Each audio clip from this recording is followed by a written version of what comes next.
Muy buenas amigos, estamos en Chengdu y esto que veis aquí es un restaurante de nuestro barrio especializado en huoguo, lo que yo suelo traducir como olla caliente.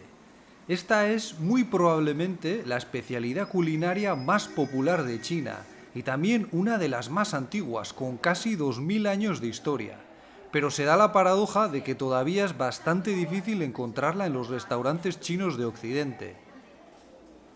Esta experiencia puede variar mucho de una parte a otra del país, y lo que veis aquí es una mezcla de estilos de Chengdu y Chongqing, dos de las ciudades más famosas por su cocina. Ahora bien, vayamos donde vayamos, el elemento central e insustituible será una buena olla colocada sobre un fuego. Hoy en día lo más habitual es que la energía provenga de una bombona de gas como esta, pero a veces también se utiliza carbón. Como veis, nosotros hemos pedido una olla con dos compartimentos estilo yin-yang. En el lado izquierdo tenemos una especie de sopa de pollo con dátiles rojos y setas, que ofrece un sabor salado, suave y relativamente familiar para el paladar occidental. El lado derecho es pura dinamita, porque además de las guindillas tenemos todo el fondo de la olla lleno de granos de pimienta de Sichuan, una especia que adormece la boca. Al efecto que produce se le denomina ma y es uno de los sabores más característicos y sorprendentes de la cocina china. Pero estos no son más que los ingredientes básicos para la cocción. Aquí Lele está eligiendo la comida que vamos a cocinar en la olla, entre la que podéis encontrar prácticamente de todo, desde fideos o tofu hasta algas y verduras, aunque los protagonistas suelen ser la carne, el pescado o el marisco.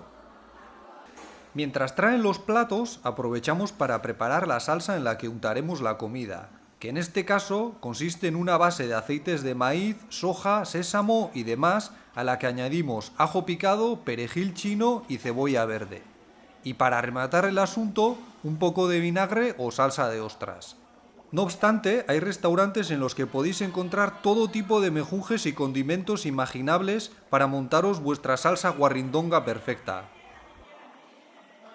Pues ya están aquí los platos. Tenemos estas jugosas albóndigas de cerdo y perejil chino, estos filetes marinados con cantidad de pimienta, filetes de pez de cabeza de serpiente, una especie de río, y las famosas lonchas de ternera enrolladas en un ramillete de setas. Bueno, también había algas, fideos de boniato y esta pedazo de hoja de col china, aunque nosotros estábamos allí por el cerdo y la ternera.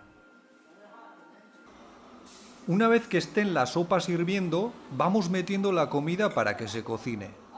Mucha gente empieza con la carne, que es donde se invierte la mayor parte del dinero que pagamos, y luego pasa la verdura o los fideos.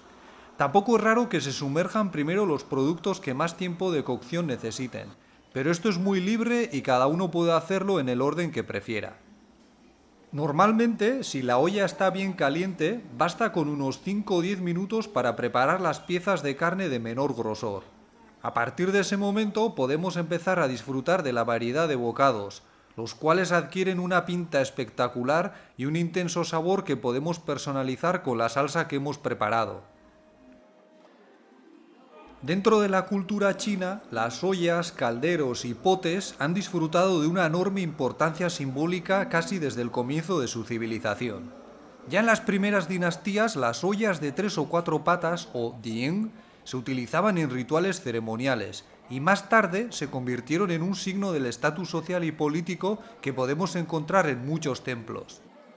Por otra parte, aquí no solo nos reunimos para disfrutar de la comida, sino también para cocinarla, y me da la sensación de que esto ofrece otro tipo de ambiente social más o menos similar al de nuestras barbacoas. Como podéis ver, esta vez hemos decidido salir solos Lele y yo para grabar el vídeo sin molestar a los demás, pero lo mejor para disfrutar de esta experiencia es ir en un grupo de al menos 4 personas. Muy bien, pues eso era todo. Espero que el vídeo os haya gustado y si queréis que os demos más envidia con la comida china, no olvidéis dar un me gusta y suscribiros al canal.